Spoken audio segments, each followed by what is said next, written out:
Another day, another basketball stories na naman ang pagkukwentuhan natin. At ngayon nga ay pag-uusapan natin ang game preview ng play-in tournament ng Golden State Warriors laban sa Los Angeles Clippers at ang inalabas na good news ng Lakers kina Austin Reeves at Luka Doncic. Natalo nga po ang Golden State Warriors sa kanilang last regular season game kanina laban sa Clippers sa score na 115-110, kung saan hindi nga po dito naging sapat ang ipinakitang performance ni Stephen Curry na nakapagtala ng 24 points dito.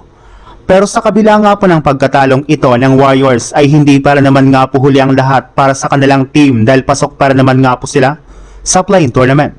Isa pa, magkakaroon para naman nga po sila ng do-or-die rematch ng Clippers sa first round ng play-in. At dahil nga po Clippers ang may hawak ng 9 seed ay sila nga po ang magkakaroon ng home court advantage, kaya ang Clippers nga po ang limado agad sa kanilang bakbakan habang dihado naman ang Golden State Warriors.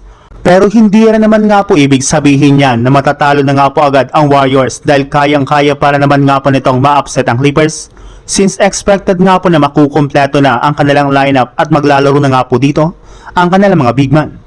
Healthy at nasa full rhythm na rin naman nga po si Stephen Curry, sapat na para sabayan at talunin ang Clippers ni Kawhi Leonard.